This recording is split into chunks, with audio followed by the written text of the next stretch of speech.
Welcome to our channel. నేను మీ అవని. మనం కథలోకి వెళ్ళే ముందు మన ఛానల్ని తప్పకుండా సబ్స్క్రైబ్ చేసుకోండి. అలాగే లైక్ చేయండి, తప్పకుండా షేర్ చేయండి. కథ ఎలా ఉందో వినేసి వెళ్ళిపోకుండా కామెంట్ చేయండి. అలాగే ప్లీజ్ మంచి కామెంట్ ఇవ్వండి. ఇక నుంచి అప్డేట్స్ రోజు వస్తాయి. ఈ కథను చాలా రోజుల నుంచి అడుగుతున్నారు. అది ఇదే కథ, గోస్ట్ లవ్ పార్ట్ 4. బాసే లేడు, నేను వచ్చి అసలు ఆ ఆస్తులు, ఆ డబ్బులు, ఆ వ్యవహారాలు నాకు అవసరం లేదు అంటూ విరక్తిగా మాట్లాడేసరికి సంజయ్ కోపంగా, రే ఫూల్, చెప్పేది అర్థం కావడం లేదా?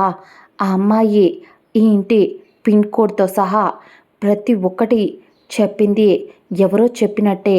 ఇంకో విషయం ఏంటంటే, ఆ అమ్మాయి లోపలికి వెళ్తున్నప్పుడు ఆ అమ్మాయి పక్కన ఎవరూ కనిపించలేదు నాకు. కానీ ఆ అమ్మాయి తనలో తానే మాట్లాడుకుంటూ లోపలికి వెళ్ళింది. పైగా ఆ అమ్మాయితో ఎవరో ఉన్నట్టు ఇంట్లో నుంచి మాటలు వినిపిస్తున్నాయి అని సంజయ్ చెప్తుంటే ఇవన్నీ వింటున్న అరవింద్ షాక్ అయ్యి అలా వింటూ ఉండిపోయాడు. మా బాస్ విల్లా కొన్నాడా? అది నాకు తెలియకుండా.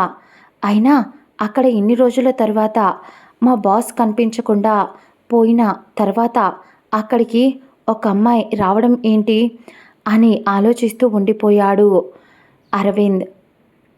అప్పుడే ఆల్మోస్ట్ సిటీనే కాదు, వేరే కంట్రీస్లో కూడా తెలిసిపోయింది యువి చనిపోయినప్పుడు. అలాంటప్పుడు ఒకవేళ తను ప్రేమించిన విహానా కాకుండా అక్కడికి ఎవరు వచ్చి ఉంటారు? ఒకవేళ విహానా అయితే ఖచ్చితంగా తెలిసి ఉండేది. ఎందుకంటే ఈ సంజయ్ కాడికి విహానా ఆల్రెడీ తెలుసు, యువరాజ్ గర్ల్ఫ్రెండ్గా, ఒక మోడల్గా. కానీ అక్కడికి వచ్చింది వేరే ఎవరో. సంథింగ్ ఏదో జరుగుతుంది. ఆయన ఈ వెధవ కూడా అబద్ధం చెప్తూ ఉండొచ్చు కదా. ఒకసారి ఎందుకో నా మనసు వెళ్ళి చూడమంటుంది అని ఆలోచన చేసిన అరవింద్ అటుపక్క సంజయ్ మొత్తుకుంటూ ఉంటే, ఈడియట్, ఈవినింగ్ వస్తాను, ఇప్పుడు నోరు మూసుకొని కాల్ కట్ చేయి అన్నాడు కొంచెం చిరాగ్గా. ఆ తర్వాత ఆ రోజు అలా గడిచిపోయింది. మరుసటి రోజు ఉదయం లేచింది చిత్ర. లేచి ముందు రోజు జరిగిన సంఘటనలన్నీ పక్కన పడేసి అతడు వంట చేస్తూ ఉంటే అతడితో కబుర్లు చెప్పడం మొదలుపెట్టింది. అతడు వెంట తిరగడం, గంతులు వేయడం, అల్లరి చేయడం, అతడు వేటి గురించి ఎక్స్ప్లెయిన్ చేస్తుంటే వాటన్నింటినీ సైలెంట్గా అబ్జర్వ్ చేస్తూ, ఏంటో ఇల్లు మొత్తం చూడటం అయితే ఎలా, ఇల్లు మొత్తం చూడటం ఎలా, దాదాపు ఒక 3 అవర్స్ టైం గడిపేసి ఉన్నట్టుండి ఏదో గుర్తు వచ్చి, యువి గారు అంటూ సాగదీసి పిలిచింది.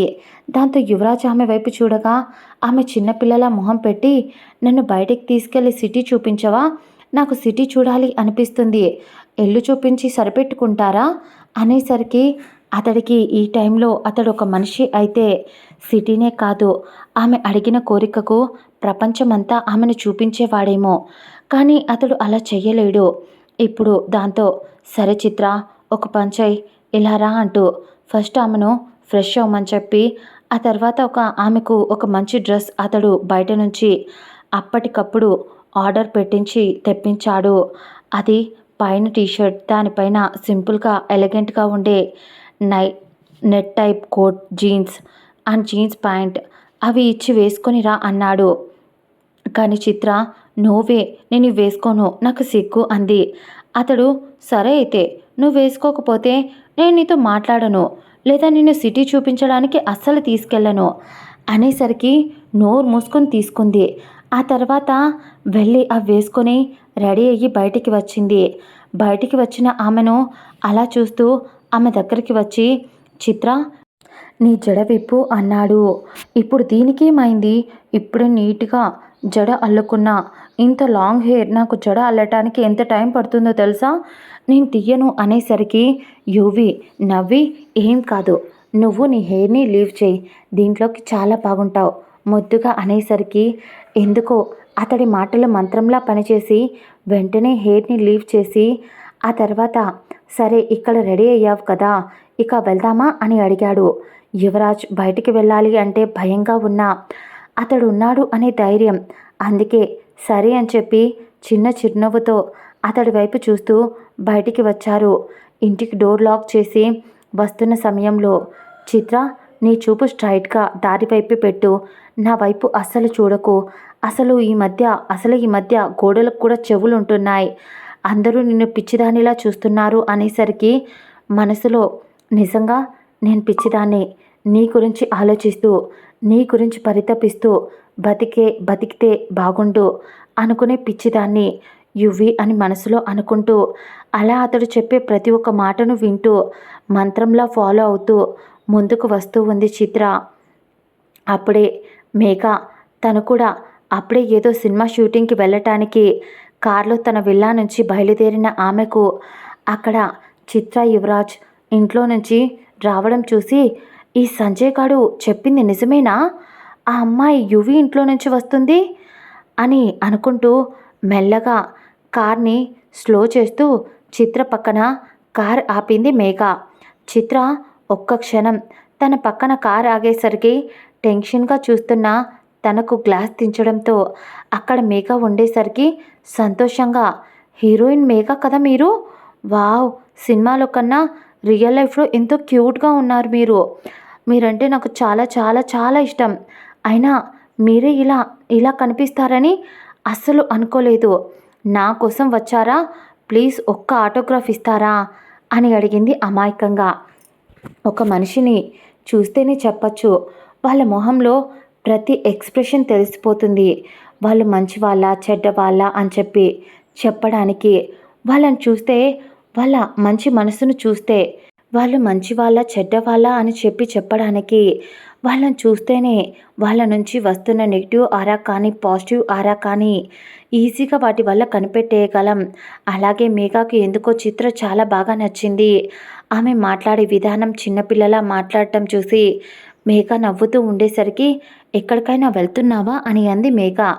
దాంతో యువి వైపు చూడాలి అనుకుంటే, కానీ యువి అలా చూడొద్దు అనేసరికి సైలెంట్గా ఉన్నప్పుడు, యువి అది ఇక్కడ ఒక చోట పార్క్ ఉంది కదా, అక్కడ మా ఫ్రెండ్ నన్ను కలుస్తాను అని చెప్పింది, అందుకని అక్కడికి వెళ్తున్నాను అని యువి చెప్పినట్టు చెప్పేసింది. మేఘ హో అవునా అనేసరికి, పోనీ నేను డ్రాప్ చేయొచ్చా, వస్తావా అనేసరికి ఒక్క క్షణం ఇంకా సంతోషంగా, తప్పకుండా వస్తాను అనేసరికి, సరేదా కూర్చో అంది. యువరాజ్ కూడా మేఘ దగ్గర వెళ్ళటం బెటర్ అనుకున్నాడు. ఎందుకంటే ఇప్పుడు బయట క్యాబ్ బుక్ చేసుకొని వెళ్ళటం చిత్రకంత మంచిదిగా యువికి అనిపించలేదు. కానీ ఇంకో డౌట్ కూడా అతన్ని తొలిచేస్తుంది. ఇప్పుడు ఒకవేళ మేఘ నిన్న ఆ వెధవ సంజయ్ గాడు పెట్టిన డౌట్లకి తను ఏం అడుగుతుందో అసలు అలాగే ఆలోచిస్తూ ఉన్న యువి తేరుకుంటూ ఇద్దరు కార్ ఎక్కేసరికి అప్పటికి కారులో ఉన్న పేపర్ మరియు పెన్ తీసుకొని చిత్రకు ఆటోగ్రాఫ్ కూడా ఇచ్చేసింది మేఘ. చిత్ర సంతోషంగా ఫ్రంట్ సీట్లో కూర్చొని మేఘ వైపు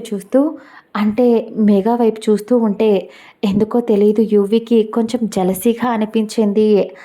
ఆశ్చర్యంగా చూసే ఆ కళ్ళు, అవి అలా కేవలం అతన్ని మాత్రమే చూడాలి అని అతడు అనుకుంటున్నట్టు. ఆమె ఇప్పుడు మేఘాని చూస్తుంటే కుళ్ళుకుంటున్నాడు యువి. అలా కార్ స్టార్ట్ చేసింది. ఆ తర్వాత, నీ పేరేంటి అని అడిగింది. చిత్ర నా పేరు అని చెప్పేసరికి, నైస్ నేమ్, చాలా క్యూట్గా ఉంది అని అంది. చిత్ర మెరిసే కళ్ళతో థ్యాంక్ యూ అని చెప్పి అంది. మేఘ నవ్వుతూ, నువ్వు ఈ ఊరికి కొత్తనా అని అడిగేసరికి అవును అన్నట్టు తల ఊపింది చిత్ర. మేఘ మళ్ళీ మాట్లాడుతూ, నువ్వు యువి విల్లాలో ఎందుకుంటున్నావు అని అడిగింది. అయినా అతడి పాస్వర్డ్ నీకెవరు చెప్పారు? ఆ ఇంటి ప్రతి ఒక్క డోర్ పాస్లాక్ నీకెలా తెలుసు అని క్యాజువల్గానే అడిగింది. చిత్రకి అంతసేపు ఏం అనిపించలేదు, కానీ ఇప్పుడు కంగారుగా అనిపించింది. కానీ ఎందుకో ఒక క్షణం ఏదో ఆలోచించి, నాకు యువరాజ్ గారు ముందే తెలుసు, నేను ఆయన్ని ప్రేమిస్తున్నా అనేసరికి ఒక్క క్షణం, కానీ అక్కడే ఆపేసింది మేఘ తన కార్ని. వెనక సీట్లో ఉన్న యువరాజ్, చిత్ర పిచ్చి పిచ్చి వాగుడు వాగకు అన్నాడు చిత్ర మాట్లాడిన మాటలకు.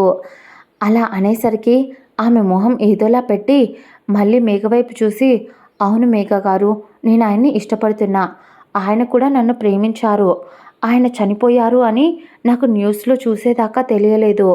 ఆయన గురించి తెలుసుకోవడానికే నేను ఇక్కడి దాకా వచ్చా. ఆయనంటే నాకు చాలా చాలా చాలా ఇష్టం. పిచ్చి. లేకపోతే మీరే చెప్పండి.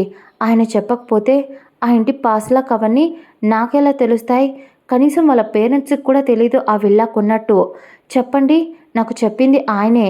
అనేసరికి ఒక్క క్షణం మేఘ టెన్షన్‌తో వాటర్ బాటిల్ తీసుకొని వాటర్ తాగుతూ ఆ టెన్షన్ కంట్రోల్ చేసుకుంటూ విహానాన్ని లవ్ చేశాడు కదా! కానీ ఈ అమ్మాయి ఏంటి ఇలా మాట్లాడుతుంది? తను మాట్లాడుతున్న ప్రతి ఒక్క మాట నిజమో, అబద్ధమో నాకు తెలీదు. కానీ తన కళ్ళు, ఆ కళ్ళలో ప్రేమ నిజమే అని నాకెందుకు అనిపిస్తుంది? సరేలే, నీ గొడవ ఎటు పోయి ఎటు వస్తుందో నాకెందుకు? తను తన్ని చూస్తే చాలా అమాయకురాల్లా కనిపిస్తుంది అని ఆలోచన చేస్తూ మళ్ళీ కార్ స్టార్ట్ చేసి ఇందాక చిత్ర చెప్పిన పార్క్ వైపు పోనిచ్చింది. చిత్ర మేఘాను ఏమైందండి అనేసరికి, ఏం లేదు చిత్ర, నీ వయసు చూస్తే చాలా చిన్నదిగా ఉంది. యువి బ్రతికి ఉంటే అదొక రకం, కానీ యువి ఇప్పుడు లేడు. ఇప్పుడు నువ్వు నాతో చెప్పావు కాబట్టి సరిపోయింది. కానీ నువ్వు నువ్వు ప్రేమించుకుంటున్నట్టు, నువ్వు యువి ప్రేమించుకుంటున్నట్టు కానీ బయట ఇదే మాట ఎక్కడా చెప్పకు. ఎందుకంటే బయట ప్రపంచం నీలా స్వచ్ఛంగా ఎక్కడా ఉండదు. ఇంకో విషయం ముఖ్యంగా ఈ విషయం ఆ విహానకు తనకు తెలియకుండా చూసుకో చిత్ర. లేదంటే నువ్విక్కడున్నా వెతుక్కుని వచ్చి మరీ నిన్ను ఇప్పట్లో టార్చర్ చేస్తుంది తను అనేసరికి ఒక్క క్షణం యువి ఏదో ఆలోచిస్తూ ఉన్నాడు. చిత్ర అయోమయంగా విహాన ఎవరు తను అనేసరికి చిత్ర వైపు చూస్తూ తను ఒక పెద్ద మోడల్. తను యువి గురించి చాలాసార్లు న్యూస్లో వచ్చింది ఇద్దరు కలిసి ఉంటారు అని. చూడలేదా నువ్వు అనేసరికి అప్పుడు గుర్తు వచ్చి, మేఘ గారు నేను చూశాను, గుర్తుంది, ఆవిడకి చాలా పొగరంట కదా అనేసరికి, పొగరు మాత్రమే కాదు అన్నీ ఎక్కువే. తను ఎప్పుడు ఏం ప్లాన్ చేస్తుందో ఎవరికూ తెలీదు. చాలా డబ్బు మనిషి, చాలా ఫ్రాడ్ తను. కానీ యువి ఆమెను ఎందుకంటే దగ్గరగా రానిచ్చాడు నాకు కూడా ఇప్పటి వరకు తెలియలేదు అనేసరికి యువి బ్యాక్ సీట్లో అతడే రిగ్రెట్ అవుతూ తప్పో ఒప్పో జరిగిపోయింది అని ఆలోచిస్తూ అలాగే ఉండిపోయాడు యువి.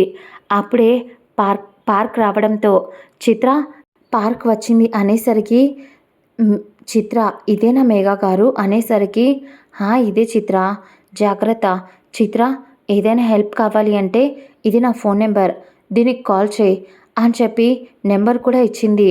మేఘ చిత్ర వైపు చూస్తూ, ఏ ప్రాబ్లం అయినా సరే నేను ఏ టైంలో అయినా నీకు రెస్పాండ్ అవుతా. నా అసిస్టెంట్ కాల్ లిఫ్ట్ చేసినా నాకు ఇవ్వమని చెప్పు. జాగ్రత్త చిత్ర, నీ అమాయకత్వం నీ జీవితానికి చేటు అవ్వకుండా చూసుకో అని చెప్పి బాయ్ చెప్పేసి వెళ్ళిపోయింది మేఘ. మేఘ వెళ్ళిపోవడంతో యువరాజ్ వైపు చూస్తూ, యువరాజ్ గారు నిజంగానే మీరు ప్రేమించిన అమ్మాయి అంత చెడ్డదా అనేసరికి, యువి ఏమోరా నాకే తెలియదు. నేనప్పుడు నాకు ఉండే పొగరు, బలుపు, మొండితనం ఇవన్నీ విహానాలో కూడా కనిపించాయి. దాంతో మా ఇద్దరి పేరు కూడా బాగుంటుంది అని చెప్పి ఇలా బిజినెస్ కోసం మొదలైన ప్రేమ ఇలా నీతో చెప్పకపోవడం ఎందుకు? ఇద్దరం చాలాసార్లు ఫిజికల్గా కలిసాం, కానీ తనతో ఎప్పుడు కలిసినా కూడా మెంటల్గా మరియు నా మనసు కూడా కలవలేకపోయింది చిత్ర. తనని నేను ప్రేమించడం లేదు, కానీ తనే బయట ప్రపంచానికి మేమిద్దరం ప్రేమించుకుంటున్నట్టు రూమర్స్ క్రియేట్ చేసింది. నేను చాలాసార్లు అడిగాను, ఫేమ్ నేమ్ కోసం ఇలా కావాలి అంటే, ఫేమ్ నేమ్ రావాలి అంటే ఇలాంటివన్నీ ఉండాలి యువరాజ్. మన ఇద్దరి మధ్య ఏం జరుగుతుందా అని గాసిప్స్ పుట్టాలి, పుట్టలుగా పుట్టాలి, బయటకు రావాలి. అప్పుడే కదా నీ వల్ల నాకు లాభం, నా వల్ల నీకు లాభం అని అన్న మాటలు అప్పుడు ఆస్టీస్గా ఇప్పుడు చిత్రకు చెప్పేసరికి చిత్రకు కొంచెం చిరాగ్గా అనిపించింది ఆ మాటలు. దాంతో సరేలేండి మీరు ఎలా పోతే నాకెందుకు అని కొంచెం కోపంగా, పదండి ఆంటీ అంకుల్ వాళ్ళని కలుద్దాం. అది ఆమె మొహంలో జలసి, కోపం ఇలాంటి లక్షణాలు స్పష్టంగా కనిపిస్తున్నాయి. కానీ అవి యువరాజ్ ఇప్పుడు అడిగే పొజిషన్లో లేడు. దాంతో ఇద్దరు కలిసి పార్క్లోకి వెళ్ళారు. చిత్ర యువరాజ్ని అడిగితే, అవును టైం ఇప్పుడు దాదాపు 10:30 అలా అవుతూ ఉంది మార్నింగ్, అలాంటిది ఈ టైంలో పార్క్లో ఏం చేస్తుంటారు మార్నింగ్ 10:30కి అంది చిత్ర. ఈ టైంలో వాకింగ్ చేయడానికి కూడా ఎవరూ రారు కదా అనేసరికి యువరాజ్ ఆమె వైపు చూసి, ఎందుకంటే మా అమ్మ నాన్న వాళ్ళ మనసు బాగోలేకపోతే ఎప్పుడూ ఇక్కడికి వచ్చి ఇక్కడ ఉంటూ ఉంటారు చిత్ర. ఈ పక్కనే ఒక అనాథాశ్రమం ఉంది. అక్కడ చిన్నపిల్లలు చాలామంది ఉంటారు. అమ్మ నాన్న వాళ్ళ మైండ్ బాగోలేనప్పుడు వాళ్ళు ఈ పార్కులోకి వచ్చి ఆడుకుంటూ ఆ పిల్లలతో టైం స్పెండ్ చేస్తూ ఉంటారు.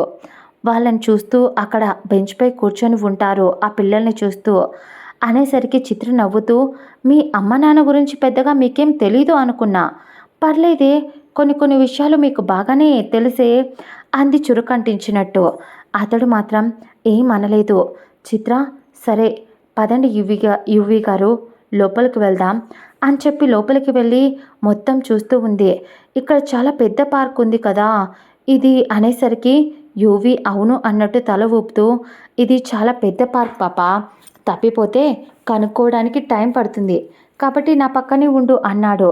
చిత్ర నవ్వుతూనే, ఏం పర్లేదు, నేను భూమి మధ్యలో దాక్కున్నా కూడా మీరు నన్ను బయటికి పట్టుకొని తీసుకురాగలరు, అంత ఇష్టం మీకు నేనంటే అని కళ్ళు ఎగరేసింది మన చిత్రపాప. ఒక్క క్షణం యువి తడబాటుతో ఆమె వైపు చూసి మొహం పక్కకు తిప్పేశాడు. అప్పుడే అతనికి అక్కడ బెంచ్పై కూర్చొని ఉన్న తన నాన్న కనిపించాడు. ఒక్క క్షణం యువరాజ్ అలాగే చూస్తూ ఉండిపోయాడు.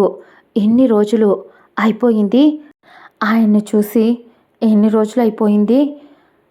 మనిషి సన్నగా పీక్కుపోయి ఎప్పుడూ చాలా ఫిట్నెస్ ఫ్రీగా ఉండే ఆయన మరీ ఇంత తగ్గిపోవడం యువరాజ్కి ఆశ్చర్యంగా అనిపించింది.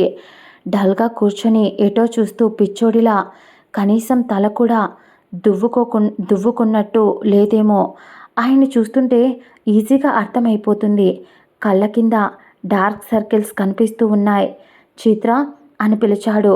చిత్ర అతడి వైపు చూడగా నాన్న అన్నాడు యువి. దాంతో చిత్ర యువి చూపించిన వైపు చూడగా అక్కడ యువరాజ్ ఫాదర్ని చూసి, అచ్చం ఆయన నీలాగే ఉన్నాడు, కాకపోతే నువ్వు కొంచెం కలర్ ఎక్కువ అనేసరికి మా అమ్మ కలర్ నేను అన్నాడు చిన్నగా స్మైల్ చేస్తూ. దాంతో చిత్ర పద పద వెళ్దాం అంకుల్ దగ్గరికి అంటే, చిత్ర నాన్నతో జాగ్రత్త, ఆయన ఆవలిస్తే పేగుల్ని లెక్క పెట్టే రకం, అందుకే అంత బిజినెస్ చేయగలిగారు అనేసరికి, నేను చూసుకుంటా కదా, అసలు ఇప్పుడైనా నీ గురించి బాధపడుతూ ఉన్నట్టు కనిపిస్తున్నారు ఆయన, చూడు మనిషి ఎలా ఉన్నాడో, ఏదో పిచ్చోడిలా, కాబట్టి ఏం పర్లేదు నేను చూసుకుంటా, ఇలారా అని చెప్పి అక్కడే పల్లీలు అమ్ముతూ ఉంటే, ఒక్క క్షణం ఇప్పుడే వస్తా ఇక్కడే ఉండు అంటూ అక్కడికి వెళ్ళి ఆమెకు ఇంట్లో నుంచి వస్తూ ఉన్నప్పుడు యువి కొంచెం డబ్బులు చేతికిచ్చాడు. కాబట్టి ఆ డబ్బుల్ని బ్యాగ్లో పెట్టుకుంది. దాంతో ఆ పల్లీలు కొనుక్కొని వచ్చి, యువరాజ్ ఇప్పుడెందుకు ఇది అనేసరికి, నీకేం తెలీదు, సైలెంట్గా ఉండు అంటూ యువరాజ్ నాన్నగారి వైపు వెళ్ళి అక్కడ బెంచ్పై ఖాళీ స్పేస్పై కూర్చొని, ఆయనకు తనకి మధ్యలో కొంచెం గ్యాప్ ఉంది. ఆయన మాత్రం పక్కనే కూర్చున్న చిత్ర వైపు అస్సలు చూడలేదు. కానీ మన చిత్ర తన చేతిలో ఉన్న పల్లీలు ఒక్కొక్కటి తింటూ ఒక మంచి పాట పాడడం మొదలుపెట్టింది. ఆ పాట పాడడంతోనే అక్కడున్న చుట్టుపక్కల అందరూ ఉలిక్కిపడ్డారు. ఎందుకంటే గాలివానలో వాన నీటిలో పడవ ప్రయాణం అని పాడేసరికి ఒక్క క్షణం అందరూ ఉలిక్కిపడి దడుచుకొని కొంచెం దూరంగా పోతే పక్కనే ఉన్న యువి నాన్నగారు, హే అమ్మాయి, ఎవరు నువ్వు, ఎందుకలా ఇక్కడికి వచ్చి నా పక్కన కూర్చొని పాట పాడుతున్నావు, పోయి కొంచెం దూరంగా పాడుకోవచ్చు కదా అనేసరికి చిత్ర ఆయన వైపు చూస్తూ, ఏం చేయమంటారండి, నా జీవితం ఇలా అవుతుంది అనుకోలేదు, నేనేమో ఒకని ప్రేమించానా, వాడేమో నన్ను ఇలా ఊర్లు పట్టుకొని తిరిగేలా చేస్తున్నాడు, మీరే చెప్పండి అంకుల్, నా తప్పు ఏమైనా ఉందా, నేను అందంగా లేనా, చూడండి మీరే చెప్పండి, అందంగా లేనా అని మళ్ళీ అడిగేసరికి ఆయన అమ్మాయి కళ్ళలో మెరుపు చూసి, చూడ చక్కగా బాగున్నావమ్మా, అయినా నిన్ను వద్దన్నా ఆ పిచ్చోడు ఎవడు అని ఆయన మాట కలిపేసరికి, మీరేదో నేను అడిగానని చెప్పి అలా చెప్తున్నారు కదా, మీరు మీ మగాళ్ళంతా ఒక్కటే, ఆడవాళ్ళ బాధ వాళ్ళ ఎమోషన్స్ అర్థం కావు మీకు ఎప్పటికీ, వాడేమో ఇక్కడికి రమ్మన్నాడా, ఇక్కడికి వస్తే ఇక్కడ నేను చదివిస్తాను, ఇక్కడే ఉండొచ్చు, ప్రపంచాన్ని చూపిస్తాను, ప్రపంచ జ్ఞానం నేర్పిస్తాను అని చెప్పిన ఆ వెధవ ఇక్కడికి తీసుకొచ్చి నట్లేట్లో నా డబ్బులంతా తీసుకొని పారిపోయాడు. ఇప్పుడు నేను ఎక్కడ ఉండాలి అని అంటూ కావాల్సిందే. నాకేడుపొస్తుంది, నాకు అమ్మ గుర్తొస్తుంది, నాన్న గుర్తొస్తున్నాడు, ఆ ఫ్యామిలీ మొత్తం గుర్తొస్తుంది అనేసరికి ఆయన కంగారుగా, అయ్యో! వాడు నిన్నంత మోసం చేశాడా తల్లి? అయితే నువ్విక్కడి నుంచి ఎక్కడి నుంచి వచ్చావు? మీ అమ్మ నాన్న ఎవరు అనేసరికి, మా అమ్మ నాన్న అండి అనేసరికి, అదే తల్లి వాళ్ళ పేర్లు చెప్పు అన్నాడు ఆయన. దానికి చిత్ర ఏడుపు గొంతుతో వాళ్ళ పేర్ల, అమ్మ పేరేమో అమ్మ, నాన్న పేరేమో నాన్న అని అంది. ఆయన, అయ్యో పిచ్చి పిల్ల, మరి అంత అమాయకురాల్లా ఉందేంటి? మరి ఎలా బ్రతుకుతుందో ఏంటో? మీ వాళ్ళు ఎవరు ఇక్కడ లేరా తల్లి అని అడిగారు ఆయన. దానికి చిత్ర, హో ఎందుకు లేరు? మా అక్క ఇక్కడే ఉండేది, కాకపోతే తను వేరే ఊరికి వెళ్ళింది, తను రేపటి వరకు రాదంట అనేసరికి, ఓ అవునా, అయితే బాధేముందమ్మా, రేపటి వరకు ఎక్కడైనా ఉండి రేపు మీ అక్క వాళ్ళ ఇంటికి వెళ్ళొచ్చులే అనేసరికి, అంతవరకు ఎక్కడుండాలండి, ఇక్కడ నాకెవ్వరూ తెలియదు అంది అమాయకంగా. దాంతో ఆయన ఏదో ఆలోచించి, తల్లి నువ్వేం భయపడకు, నువ్వు ఎక్కడైనా ఉండటానికి నేను ఏర్పాట్లు చేస్తాను, రేపటి వరకు నేను చూసుకుంటాను, అలాగే నిన్ను మోసం చేసిన ఆ వెధవకి ఖచ్చితంగా మనమిద్దరం కలిసి బుద్ధి చెప్తాం అని ఆయన ధైర్యం చెప్తూ ఉంటే, చిత్ర చిత్ర రాణి కన్నీళ్ళని తుడుచుకొని, నిజంగా అంకుల్ మీరు నాకు తోడుగా ఉంటారా అని చాలా ఇన్నోసెంట్లా అడిగింది. ఆమె అలా యాక్టింగ్ చేస్తూ ఉంటే యువి షాక్ అయ్యి, తను ఇంత డ్రామా చెయ్యగలదా? ఇన్ని రోజులు పక్కనే ఉండి నేను ఎలా కనిపెట్టలేకపోయా అబ్బా అని అనుకున్నాడు షాకింగ్గా. అలాగే చూస్తూ ఉండిపోయాడు డ్రామా క్వీన్ అని అనుకుంటూ ఆమె వైపు. అప్పుడే చిత్ర చుట్టూ గమనించడం మొదలుపెట్టింది ఆ పార్క్ని. అక్కడ ఒక ఆవిడ కొందరు పిల్లల్ని ఆడిస్తూ, వాళ్ళు ఆడుకుంటూ ఉంటే వాళ్ళ వైపు చూసి ఒక క్షణం సంతోషంగా ఏదో మళ్ళీ గుర్తు చేసుకొని కంట్లో కన్నీళ్లు తుడుచుకుంటూ ఉన్న ఆమె. చిత్ర తన అమ్మ కన్నా కొంచెం పెద్ద వయసే ఉంటుంది ఆవిడకు. ఆవిడ కూడా చూడ్డానికి చాలా అందంగా ఉంది, కానీ ఆవిడ మొహంలో స్మైల్ మాత్రం లేదు. ఆవిడని చూస్తూ ఏంటో చూడటానికి బాగా డబ్బున్న ఆవిడలా కనిపిస్తూ ఉంది, అందంగా కూడా ఉంది ఆవిడ. మనిషికి డబ్బు ఉంటే ప్రశాంతత ఉండదు, ప్రశాంతత ఉన్న వాళ్లకు డబ్బు ఉండదు అని చిత్ర మనసులో అనుకుంటూ ఉండగా ఆమె వైపు తీక్షణంగా చూస్తుంది చిత్ర. అప్పుడు చిత్ర ఒకటి గమనించింది. ఆమె చాలా నీరసంగా ఉన్నట్టు, స్పృహ తప్పి పడిపోతూ ఉన్నట్టు అనిపించడంతో చిత్ర ఒక్క క్షణం కంగారుగా అయ్యో అంటూ పరిగెత్తుకుంటూ ఆవిడ వైపు వెళ్ళింది. చిత్ర పక్కనే ఉన్న యువరాజ్, ఆ పక్కన ఉన్న వాళ్ళ నాన్న ఇద్దరు చిత్ర వెళ్ళిన వైపు చూశారు ఒకటేసారి. అక్కడ ఆవిడ నేలపై పడిపోతూ ఉంటే చిత్ర ఆవిడను తన బలమంతా యూజ్ చేసి పట్టుకొని గట్టిగా, అయ్యో ఏమండి మీకేం కాలేదు కదా, ఏమైంది, కళ్ళు తిరిగాయా అంటూ కంగారుగా పట్టుకొని అడుగుతూ ఉంటే అప్పుడే ఆవిడ తల పట్టుకొని నేలపై కూలబడింది.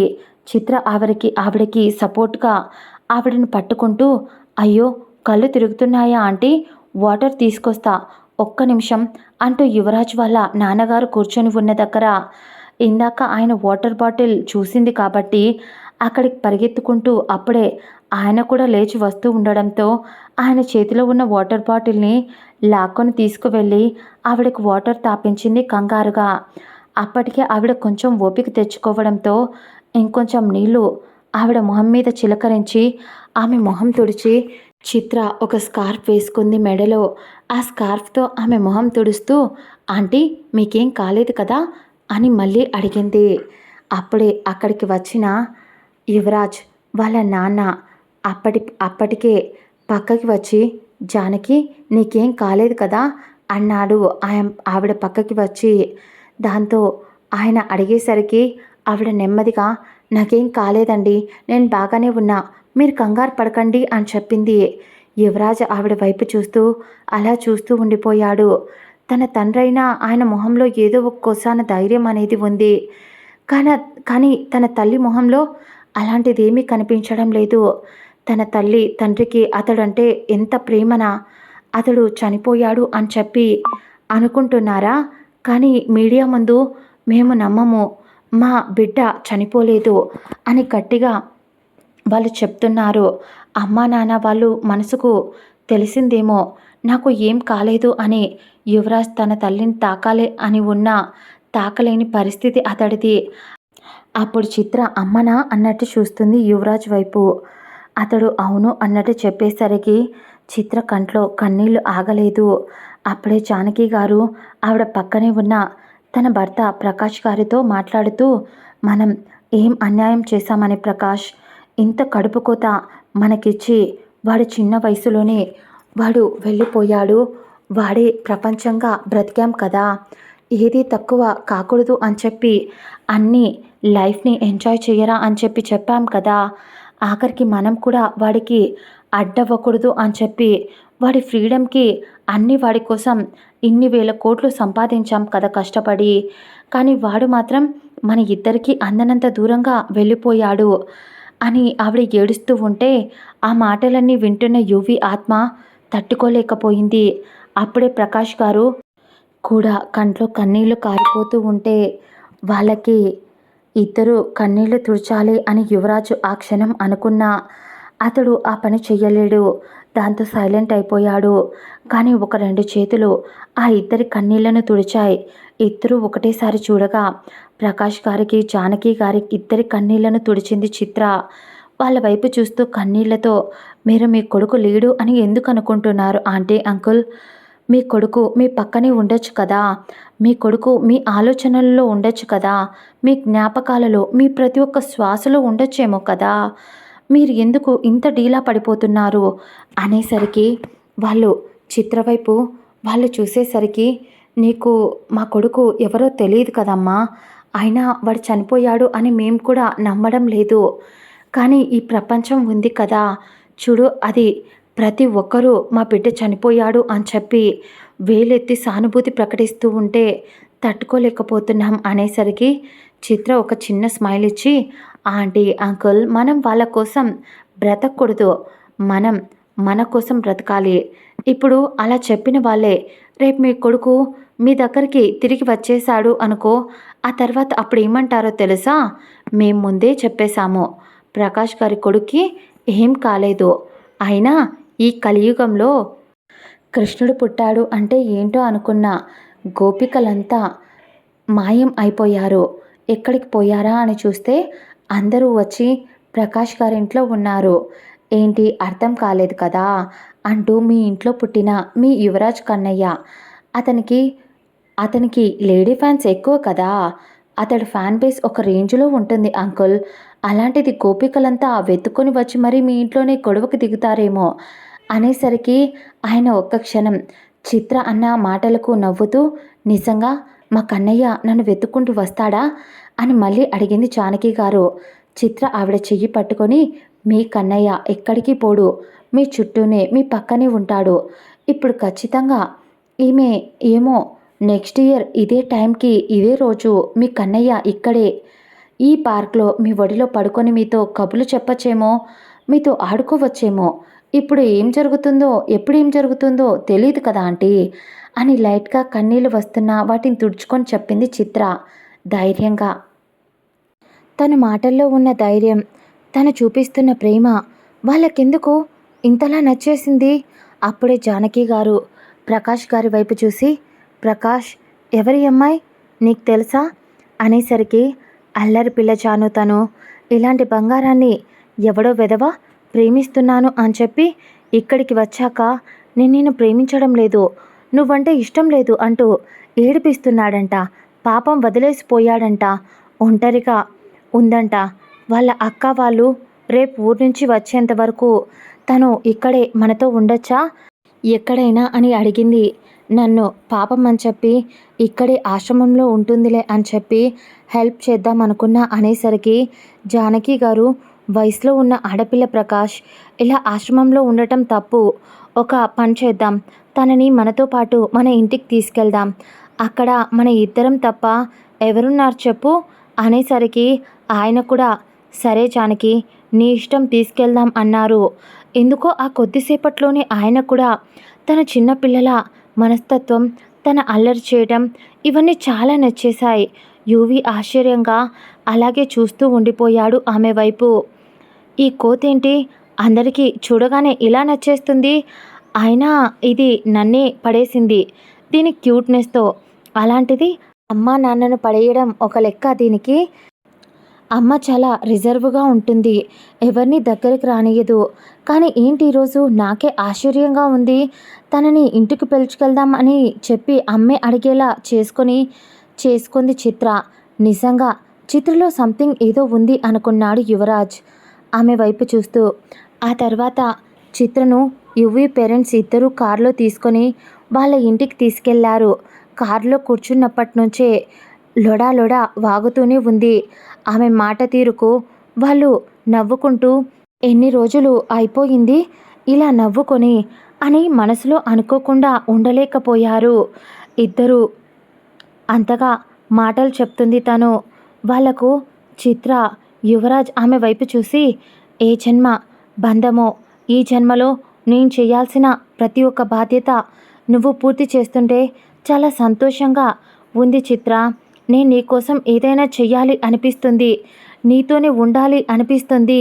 దేవుడు నాకు లైఫ్లో మళ్ళీ ఒక్క ఛాన్స్ ఇస్తే ఎంత బాగుండో కదా చిత్ర అని అనుకున్నాడు. అలా కారులో అందరూ ఇంటికి వచ్చేసిన తర్వాత చిత్ర ఆంటీ మీ ఇల్లు చాలా బాగుంది, వావ్ చూస్తుంటే మీరు ఏరుకోరి అని అన్నీ ఎక్కడికక్కడ కట్టించుకున్నట్టు ఉన్నాయి అనేసరికి దానికి వాళ్ళు నవ్వుతూ, అవునమ్మా అన్నీ చాలా ఇష్టంగా కట్టించుకున్నాం.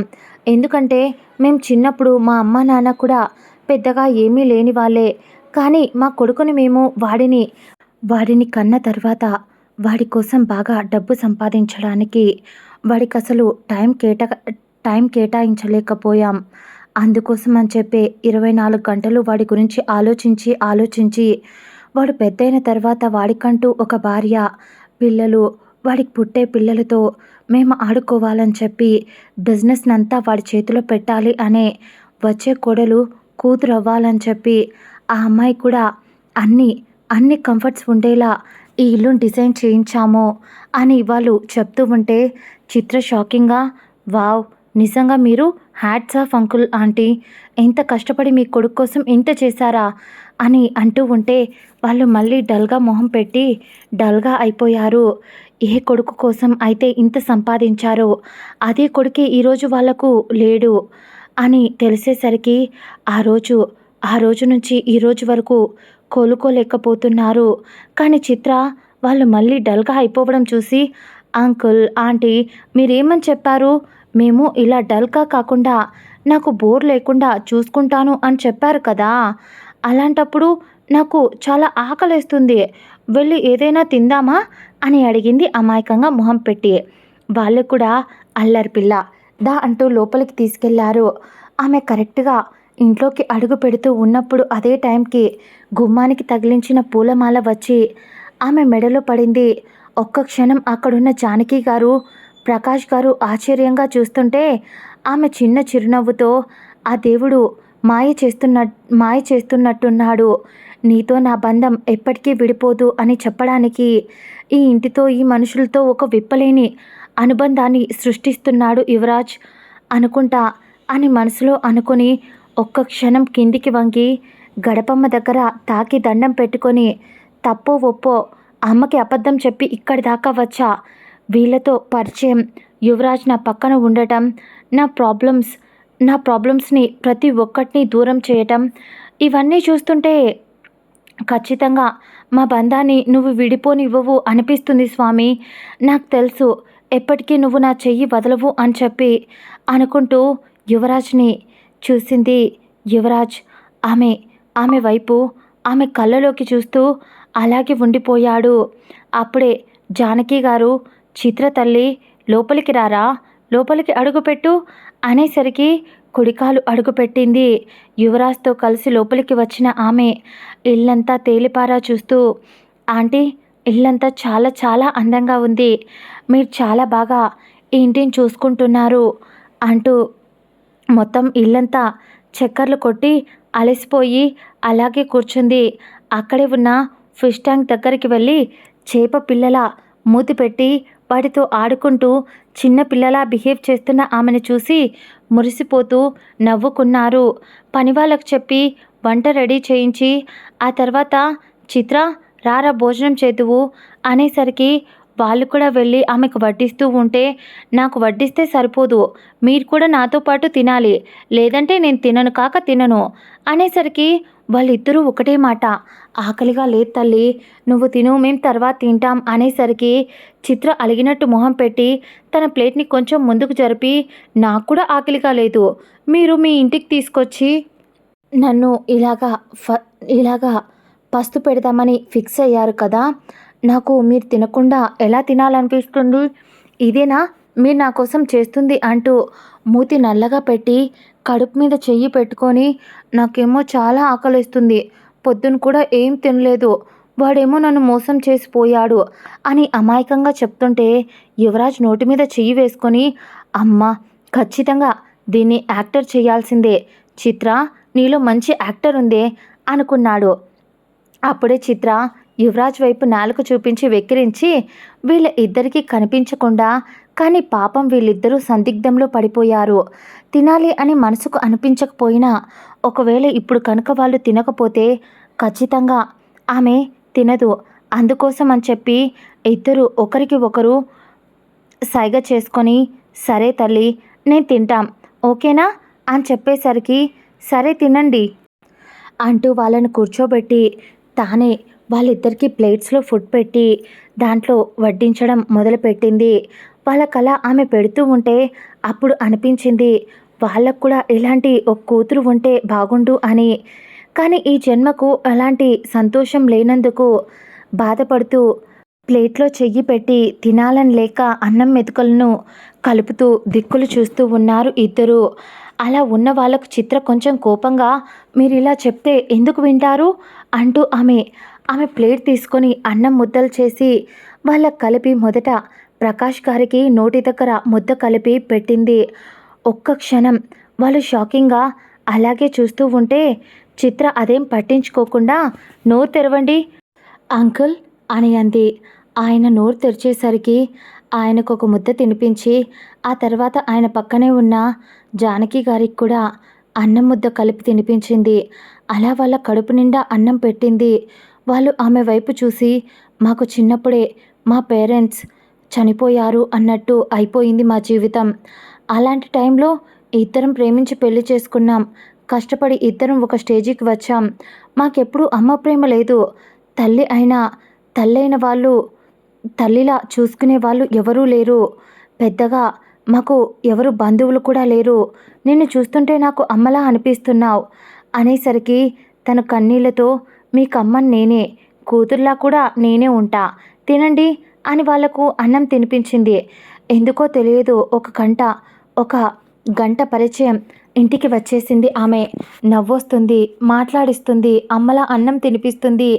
వెంటనే టాబ్లెట్స్ ఏమన్నా ఉన్నాయా వేసుకోవడానికి అని అడిగింది.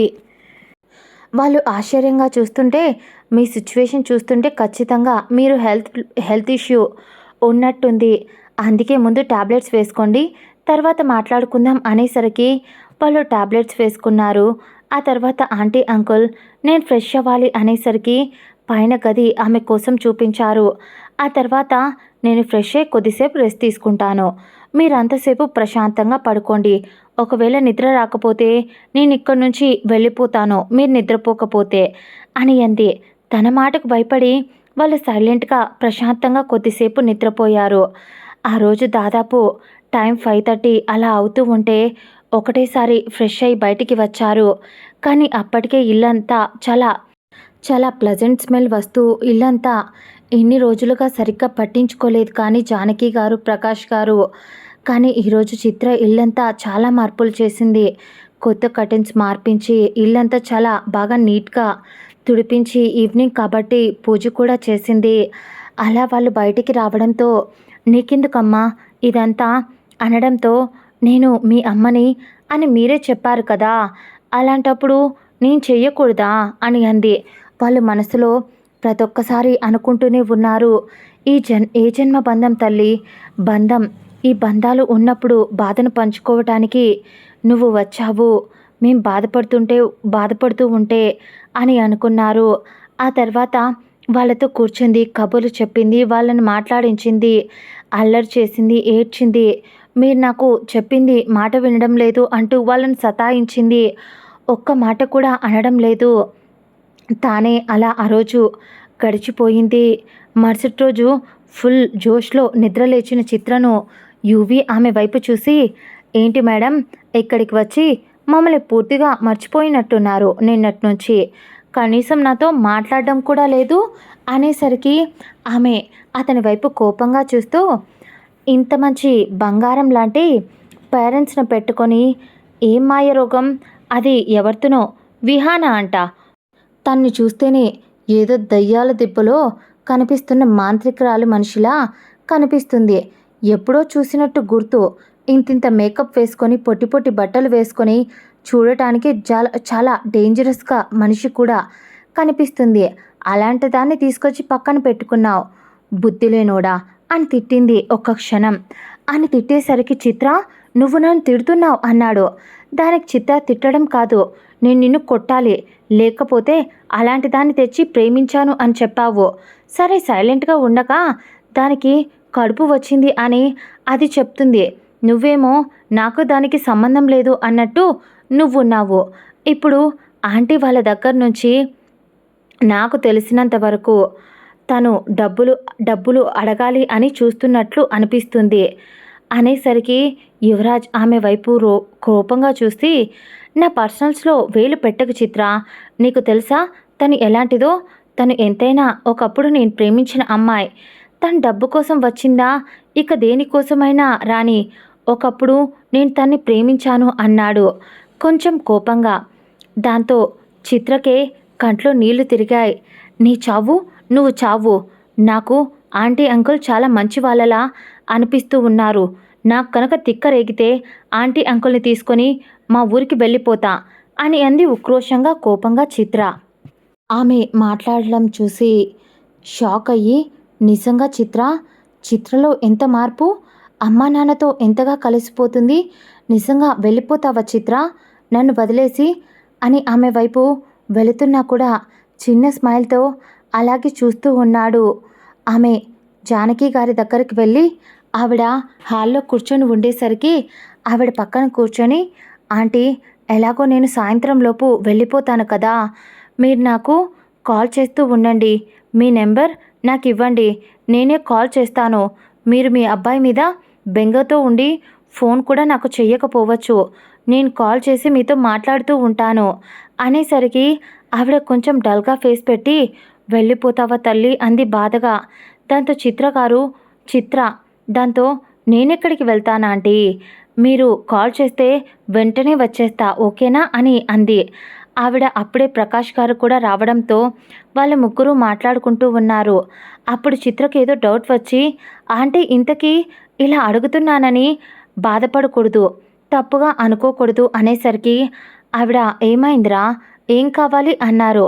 దాంతో చిత్ర, "అదే ఆంటీ, ఆ రోజు మీ అబ్బాయి ఫ్లైట్లో వెళ్ళాడు కదా అని న్యూస్లో వచ్చింది కదా. ఫ్లైట్ బ్లాస్ట్ అయ్యింది కానీ బాడీ దొరికింది అని కూడా చెప్పారు. మీరేమో ఆ బాడీ ఆయనది కాదు అని అంటున్నారు" అనేసరికి జానకి గారు విరక్తిగా ఒక నవ్వు నవ్వి, "ప్రపంచంలో ఎవరెవరిని గుర్తుపట్టకపోయినా కన్న బిడ్డరా.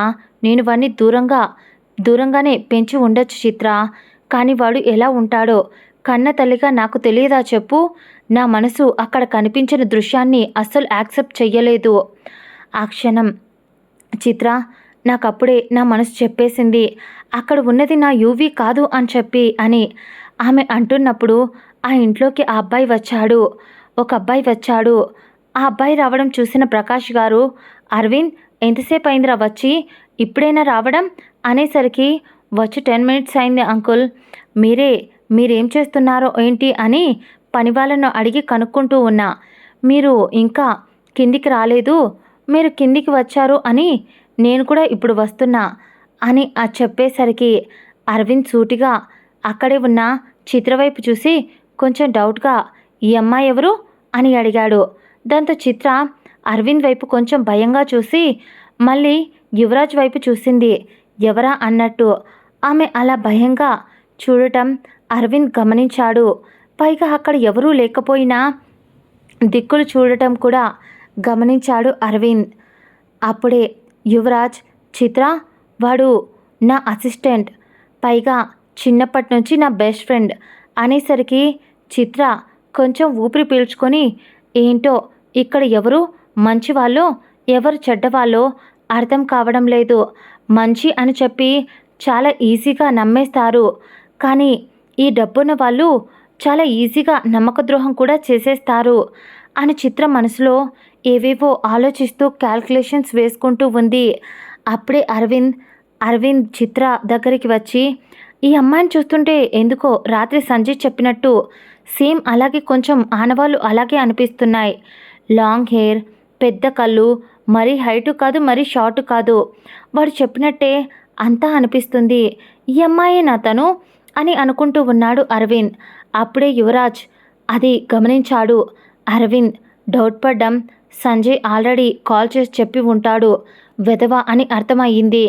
దాంతో అరవింద్ వైపు అలాగే చూస్తూ ఉన్నాడు యువరాజ్. అప్పుడే బయట ఏదో అరుపు చాలా గట్టిగా వినిపించింది. ఒక్కసారిగా మాట్లాడుకుంటూ ఉన్న అందరూ కొంచెం ఉలిక్కి పడినట్టు ఆ గొంతుకు లేచి బయటికి టెన్షన్గా వెళ్ళబోయారు. కానీ వాళ్ళతో పాటు వెళుతున్న చిత్ర చెయ్యి ఎవరో గట్టిగా పట్టుకొని ఆపేసినట్టు ఆమె వెనక్కి తిరిగింది. అక్కడున్న యువరాజ్, చిత్ర బయటికి వెళ్ళకు అన్నాడు సూటిగా ఆమె కళ్ళల్లోకి చూస్తూ. ఆమె ఇంకేం మాట్లాడకుండా అక్కడే సోఫాలో కూర్చుంటే అతడు మాత్రం బయటికి వెళ్ళాడు. బయటికి వెళ్ళి చూసేసరికి అక్కడ విహాన కడుపుపై చెయ్యి పెట్టుకొని, ఇది యువరాజ్ బిడ్డ అంటే ఏంటి, రక్తం అలాంటిది, నన్ను ఇంట్లోకి రానివ్వడం లేదు, నేను అతన్ని ప్రేమించాను, అందుకే అతని ఇంటి పేరు ఇవ్వాలి అనుకుంటున్నా నా బిడ్డకు, అతడు లేకపోయినా అతడి జ్ఞాపకాలతో బతకాలి అనుకుంటున్నా అని కన్నీళ్లు కారుస్తూ ఉన్న ఆమెను అక్కడున్న వాళ్ళు చిరాగ్గా చూశారు. యువరాజ్కి ఎందుకో ఆమెలా మాట్లాడడం నచ్చడం లేదు. కానీ ఆమె మాటలు లోపలికి చిత్రకు వినిపిస్తూ ఉన్నాయి. ఎందుకో ఆ మాటలు సూదుల్లా ఆమె గుండెకు గుచ్చుకుంటున్నట్టు అనిపించాయి ఆ క్షణం. అప్పుడే అరవింద్, విహాన ఎక్కువ చేస్తున్నావు, ఇప్పటికే చాలా ఎక్కువ చేశావు, అయినా భరిస్తున్నాం, అప్పుడు చెప్పాం, ఇప్పుడు చెప్తున్నాం, నీ కడుపులో ఉన్న బిడ్డకు తండ్రి యువరాజ్ అని సాక్ష్యం చూపించు అనేసరికి ఇదిగో ఈ DNA రిపోర్ట్స్ అని విహాన ఇస్తూ ఉంటే అరవింద్ వాటిని తీసుకొని చించేస్తూ, బుల్షిట్, ఎక్కువ వాగుతున్నావు, నీకు విషయం చెప్పానా, వాడు నిన్ను లవ్ చేస్తున్నా అని వాడు అనుకున్నాడు, కానీ అది ప్రేమ కాదు అని నీకు తెలుసు, వాడికి తెలుసు, అది జస్ట్ ప్రపంచానికి చూపించడానికి మాత్రమే అది మీరు లవ్గా క్రియేట్ చేశారు అని ఎవరికీ తెలియకపోయినా నాకు తెలుసు. ఎందుకంటే నేను ఎన్నోసార్లు నీ గురించి వాడి దగ్గర చాలా ఎక్కువగానే నిన్ను తిడుతూ నిన్ను డిగ్రేడ్ చేస్తూ మాట్లాడా, అయినా ఒక్కరోజు కూడా వాడికి నిన్ను అలా తిడుతున్నా కోపం రాలేదు. నువ్వు ఎవరితోనో కనిపిస్తున్నావు అని వాడికి చెప్పాను, పోతే పోనీరా, ఎక్కడికి పోయినా ఇక్కడికే వస్తుంది అని ఊరుకునేవాడు. అలాగే ఇంకో 10 మందితో వాడు కూడా తిరిగేవాడు. అంతే తప్ప ఏ రోజు నీ మీద ప్రేమ చూపించలేదు, జలసీ చూపించలేదు. పక్కా నేను 100% షూర్గా చెప్పగలను. ఇంకో విషయం ఏంటంటే, నువ్వు చెప్పిన టైం ప్రకారం ఆ రోజు యువరాజ్ ఎక్కడున్నాడో ఎవరికీ తెలీదు, కానీ ఈ మధ్యకాలంలోనే వాడు ఎక్కడ ఉండేవాడో నాకు తెలిసింది. అక్కడికి వెళ్తే నువ్వు చెప్పిన డేట్ ప్రకారం యువి అక్కడే ఉంటాడు అనే సాక్ష్యం దొరికితే చాలు, నువ్వు కుక్కలు చించిన విస్తరాకుల రోడ్డున పడతావు. ఎన్ని రోజులు గాల్లో మేడలు కడుతున్నావు కదా, ఒక్కసారిగా నాకు తెలిసి అవి కూలిపోయి కింద పడతావు. నాకు తెలిసి పక్క ప్లాన్తోనే ఇదంతా నువ్వు చేస్తున్నావని అర్థమవుతుంది అని అరవింద్ అనేసరికి విహాన ఒక అడుగు వెనక్కి వేసి అరవింద్ వైపు చూసి కొంచెం కోపం వస్తున్నా కంట్రోల్ చేసుకుంటూ ఒక్కసారిగా గట్టిగా కళ్ళు మూసుకొని తను కళ్ళు ఎర్రగా చేసుకొని అప్పటికప్పుడు కన్నీళ్లు కూడా వచ్చేశాయి కళ్ళలో. వెంటనే తన కన్నీళ్లు తుడుచుకొని అర్థమయ్యింది తను ఈ తను ఈ ఇంటి బిడ్డ అని మీకు అందరికీ తెలిసినా కావాల్సిందే మీరు ఆ బిడ్డను యువరాజ్ బిడ్డ అని యాక్సెప్ట్ చేయడం లేదు, ఒప్పుకోవడం లేదు. ఒక ఆడపిల్లను మరీ ఇంత దారుణంగా అవమానిస్తారా? అదేనా యువరాజ్ అంటే ఉంటే, అదే నా యువరాజ్ ఉంటే ఇలా జరిగేదా అని అని డ్రామా చేయడం మొదలుపెట్టింది. అక్కడున్న యువరాజ్ కూడా షాకింగ్గా ఇందాక అరవింద్ చెప్పిన దాని ప్రకారం నోట్ చేసుకుంటే, అవును నేను ఆ రోజే తనతో లేను. ఆ రోజు కాదు, అంతకుముందు ఒక 3-4 రోజుల ముందు నుంచి నేను ఆ విల్లాలోనే ఉన్నాను. ఆ తర్వాత ఆ విల్లా ఒక వారం ముందు మాత్రమే కొనటం వల్ల నేను ఎవరికీ ఆ విషయం చెప్పలేదు. ఖచ్చితంగా విహాన ఏదో దాస్తుంది అని అనుకుంటూ అలాగే ఉన్నవాడు విహాన డ్రామా ప్లే చేసి అక్కడి నుంచి వెంటనే ఇక్కడే ఉంటే నా బిడ్డను కూడా మీరు నాకు దూరం చేస్తారు, అవమానిస్తారు, అందుకే వెళ్ళిపోతున్నా అని కారులో కూర్చొని ఎందుకు వచ్చిందో ఆమెకే తెలియకుండా త్వరగా వెళ్ళిపోవడం మొదలుపెట్టింది విహాన. వెళ్ళిపోతున్న ఆమె వైపు అరవింద్, జానకి గారు, ప్రకాష్ గారు చీదరింపుగా చూశారు. అందరూ ఒకటేసారి. కానీ విహాన అవి ఏవీ లెక్కలోకి కూడా తీసుకోకుండా అక్కడి నుంచి వెళ్ళిపోయింది ఆ క్షణం.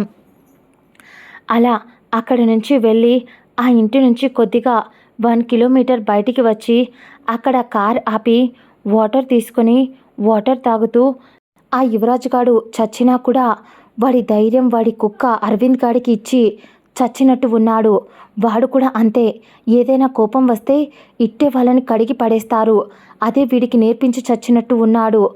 ఎప్పుడు ఆ ముసలోళ్ళను కడిగి పారేసి వాళ్ళని ఇంట్లో నుంచి బయటికి గెంటేస్తే ఆస్తిని చేజిక్కించుకోవాలి అని అనుకున్న ప్రతిసారి ఈ కుక్క అరవింద్ గాడు వచ్చి నాకు అడ్డుపడుతూ ఉన్నాడు అని స్టీరింగ్పై గట్టిగా కొట్టుకుంది తన చేతిని. అప్పుడే తన కారుకి ఎదురుగా ఇంకో కారు వచ్చి ఆగింది. ఆ కార్ని చూడగానే త్వరగా తన కారులో నుంచి బయటికి దిగి ఆ కార్ దగ్గరికి వెళ్ళి బ్యాక్ సీట్ ఓపెన్ చేసి అందులో కూర్చొని అందులో ఉన్న పర్సన్ని విహాన వైపు కోపంగా చూస్తూ వెటకారంగా ఒక నవ్వు నవ్వి, నీకెన్నిసార్లు చెప్పాను, నువ్వు చెప్పిన పని చేయి, ఆ తర్వాత ఆటోమేటిక్గా మిగతావన్నీ చెయ్యాల్సినవి నేను చేయిస్తాను అని అతడు అంటుంటే విహాన అతడి వైపు ఇంకా కోపంగా చూస్తూ, నీ అవసరం తీరిపోయాక నువ్వు నా మొహం కూడా చూడవు అని అందుకే నా జాగ్రత్తలు నేను ఉన్నా, అందుకే ఈ కడుపు డ్రామా ఆడుతున్నా. లేదంటే ఆ యువ్విగాడు ఎప్పుడో నా మీద అంతగా ప్రేమ చూపించలేదు. ఎప్పుడు బయట ప్రపంచానికి మేమిద్దరం ప్రేమించుకుంటున్నట్టు నాకు నేనే ఫేమ్ కావాలి కాబట్టి నేనే అతడితో ఉన్నా. యువి మాత్రం ప్లేబాయ్ కాబట్టి అందరిలాగే నన్ను కూడా ట్రీట్ చేస్తుంటే నేనే అతి చనువు తీసుకొని గర్ల్ఫ్రెండ్గా కొద్ది రోజులు అతడితో ఉంటాను అని చెప్పా, రిక్వెస్ట్ చేసుకున్నా. కానీ ఇక్కడి దాకా లాక్కొచ్చా. ఇవన్నీ చేసినా కూడా వాడి ప్రాణం నా చేతిలో ఉన్నా కూడా వాడి ఆస్తిని నేను చేజిక్కించుకోలేకపోతున్నా అని విహాన అంటూ ఉంటే దానికి ఆ పర్సన్ విహాన మెడపై చెయ్యి వేసి, వాడిని చంపేసి ఆస్తిని చేజిక్కించుకోవడం చాలా ఈజీ, కానీ ఇప్పుడు టాస్క్ అది కాదు. నీకు వాడి ఆస్తి కావాలి, నాకు వాడే కావాలి.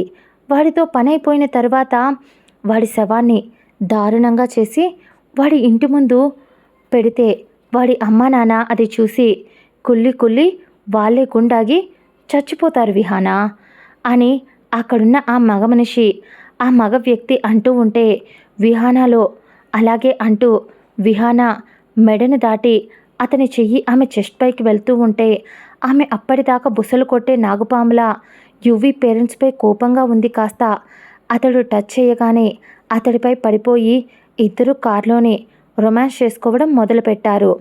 ఇదంతా చూస్తూ ఉన్న యువరాజ్ ఒక్క క్షణం అక్కడే గ్లాస్ విండోలో నుంచి చూసి షాక్ అయి అలాగే ఉండిపోయాడు. అక్కడ జరుగుతుంది చూసి ఒక్క క్షణం అతడి పిడికిలి కోపంగా బిగుసుకుంది. కోపంతో కానీ అతన్ని ఏం చేయలేని సిచ్యువేషన్ అతడిది. అంటే నా వెనక వీళ్ళంతా కలిసి ఇంత చేస్తున్నారా అని అలాగే అక్కడే ఉండిపోయాడు. కొద్దిసేపటి తర్వాత విహాన లేచి తన డ్రెస్ సరిచేసుకుంటూ, ఏంటో వయసులో నాకన్నా మీరు చాలా పెద్దవారు, అయినా మీలో ఉండే హార్స్ పవర్ ఎప్పటికప్పుడు నన్ను డామినేట్ చేస్తుంటుంది అని అంటూ ఆమె కోరిక నిండిన కళ్ళతో అతడి వైపు చూస్తుంటే, ఏం చేయమంటావు? ఏం చేయమంటావు? నిన్ను చూస్తుంటే నాలోని కుర్రాడు ఉరకలేస్తూ విజిల్స్ వేయమంటున్నాడు అనేసరికి, ఆహా! ఆ యువరాజ్ గాడు కనుక చావకపోతే అప్పుడు నిజంగానే మీరు లేచి ఉరకలేస్తారు అని ఆమె నవ్వుతూ, సరే ఇంకో 2-3 రోజుల్లో ఆపరేషన్ ఉంటుంది. అప్పటికి రెడీగా ఉండండి. ఫుడ్ అది బాగా తీసుకొని డైట్ కరెక్ట్‌గా మెయింటైన్ చేయండి. ఆ తర్వాత గుర్తుంది కదా! మనం అనుకున్నట్టుగానే యువరాజ్ బోన్ మ్యారో తీసి మీకు పెట్టగానే వాడి ప్రాణాన్ని తీసేసి, ఆ తర్వాత తన అమ్మా నాన్నకి అతి కిరాతకంగా చచ్చిపోయిన వాడి బాడీని గిఫ్ట్‌గా ఇద్దాం. వాడి బాడీ చూపించి గుండాగి చచ్చేలా వాళ్ళు చచ్చిపోతారు కాబట్టి అప్పుడు మీరు నేను ఆ రాజ్యాన్ని పరిపాలించొచ్చు అని కళ్ళెగరేస్తూ ఇద్దరూ హైఫై కొట్టుకుంటూ చెప్పింది విహానా. ఆ తర్వాత ఒకరికొకరు బాయ్ చెప్పుకొని అక్కడి నుంచి వెళ్ళిపోయారు ఇద్దరు. యువరాజ్ అక్కడే నిలబడి అలాగే చూస్తూ ఉండిపోయాడు. కానీ చిత్ర యువరాజ్కి కొద్ది దూరంలో నిలబడి ఇదంతా చూస్తూ, ఆ అమ్మాయి నీ బిడ్డను కడుపులో మోస్తుంది అన్నావు కదా, అలాంటప్పుడు ఎవరితోనో అలా ఎలా తను తప్పు చేస్తుంది అని కోపంగా అడిగింది చిత్ర. యువరాజ్ ఏం మాట్లాడలేక ఆ క్షణం బాధగా మొహం పెట్టి, ఇదంతా నేను చేసుకునేదే చిత్ర, అది ఎవరితోనో పడుకున్నందుకు నేను అలా బాధపడడం లేదు. నేను చేసిన పనికి నా అమ్మా నాన్న ఇప్పుడు ప్రమాదంలో ఉన్నారు అని అన్నాడు యువరాజ్ డల్గా. సడన్గా దానికి చిత్ర అంటే అని అంది. ఇందాక తనతో పాటు ఉన్న ఆ పర్సన్ ఎవరో తెలుసా అనేసరికి చిత్ర తెలీదు అన్నట్టు తల ఊపింది. తను నా బాబాయ్ అనేసరికి చిత్ర షాక్ అయి అక్కడే నిలబడిపోయి, ఏం మాట్లాడుతున్నారు మీరు? అతను మీ బాబాయా? అంటే మీ నాన్నకి సొంత తమ్ముడా అనేసరికి అవును అన్నట్టు తల ఊపాడు. అమ్మా నాన్న ప్రేమించుకొని పెళ్లి చేసుకోవటం వల్ల వాళ్ళ నాన్న అమ్మ తాతయ్య అమ్మమ్మ వాళ్ళు వీళ్ళని ఇంట్లో నుంచి గెంటేశారు. అప్పుడే వాళ్ళు చచ్చిపోయారు అని అమ్మా నాన్న కూడా అనుకున్నారు. కనీసం ఎవరు కూడా నన్ను కానీ నా పేరెంట్స్ని కానీ వచ్చి చూడలేదు. ఇన్ని రోజుల్లో పలకరించను కూడా లేదు అమ్మా నాన్నను. అందుకే అలాంటి వాళ్ళతో మాకేంటి అవసరం అని కూడా మేం కూడా పట్టించుకోలేదు. కానీ అతడు అప్పుడప్పుడు ఇంటికి వచ్చి మా నాన్నకు తమ్ముడు అని చెప్పి అప్పుడప్పుడు ఏవైనా గవర్నమెంట్ కాంట్రాక్టులు వాటి గురించి కొన్ని నాన్న దగ్గర రికమెండేషన్ పెట్టించుకొని వెళుతూ ఉండేవాడు. కానీ ఉన్నట్టుండి మా ఇంటి వైపు రావడం మానేశాడు. నేను కూడా పెద్దగా పట్టించుకోలేదు. కానీ వీళ్ళు ఎప్పుడు కలిశారు? వీళ్ళిద్దరి మధ్య ఎలాంటి రిలేషన్ అయినా వాడి కూతురు వరుస అవుతుంది తను. అలాంటి వాడు తనతో అని అసహ్యంగా ఇద్దరు మొహం పెట్టారు. అప్పుడే చిత్ర ఖచ్చితంగా దాని కడుపు కూడా నకిలీనే అనుకుంటా యువరాజ్ గారు, అలాగే ఆంటీకి అంకుల్కి దీనివల్ల రిస్క్ అవ్వచ్చు, ప్లీజ్ ఏదో ఒకటి చెయ్యాలి అని చిత్ర అంటూ ఉంటే, ఇక అక్కడ చాలాసేపు ఉండకూడదు అని చిత్ర పద ముందు ఇంటికి వెళ్దాం, ఇక్కడ మనం చాలాసేపు ఉండకూడదు అని ఇందాక ఎటువైపు నుంచి అయితే ఇంట్లో నుంచి బయటికి వచ్చారో అక్కడ బ్యాక్ సైడ్ గేట్ అది యువరాజ్కు మాత్రమే తెలుసు. ఆ ఇంట్లో ఉన్న మెయిన్ అరవింద్ మరియు యువరాజ్ వాళ్ళ పేరెంట్స్ అంటే యువరాజ్ వాళ్ళ అమ్మా నాన్న వీళ్ళ నలుగురికి మాత్రమే తెలిసిన బ్యాక్ గేట్ నుంచి లోపలికి తీసుకొచ్చాడు చిత్రని యువరాజ్. వీళ్ళు లోపలికి రాగానే ఒక్క క్షణం అక్కడ ఉన్న ఆ పర్సన్ని చూసి షాక్తో అలా నిలబడిపోయింది చిత్ర. యువరాజ్ ఏమైంది చిత్ర, ఎందుకు అక్కడే ఆగిపోయావు అనేసరికి చిత్ర యువరాజ్ వైపు చూసి అక్కడ ఉన్న అరవింద్ని చూడమన్నట్టు కళ్ళతో సైగ చేసింది. అరవింద్ ఆమె వైపు ఒక ఈవిల్ స్మైల్తో చూస్తూ, ఏంటి ఎలా తప్పించుకోవాలి అని దిక్కులు చూస్తూ ఆలోచిస్తున్నావా? అసలే చాలా తిక్కలో ఉన్నా. నిన్ను ఎవరు పంపించారో మర్యాదగా చెప్తావా, లేదా పోలీస్ కంప్లైంట్ ఇచ్చి 4 తగిలించమంటావా, లేదా నా వేలో నన్నే ఎంక్వైరీ చేయమంటావా? నేను ఎంక్వైరీ చేస్తే టార్చర్ పట్టి మరీ చేస్తాను అన్నాడు అతడు హ్యాండ్ కప్స్ని స్లీవ్స్ని మడత పెడుతూ ముందుకు వస్తున్నాడు. అంతే యువరాజ్ కోపంగా, చిత్ర నువ్వేం భయపడకు, నేను చూసుకుంటా వాణ్ణి అన్నాడు. చూడాలి ఏం జరగబోతుందో. నెక్స్ట్ పార్ట్ కూడా రేపే వస్తుంది, చెక్ చేయండి.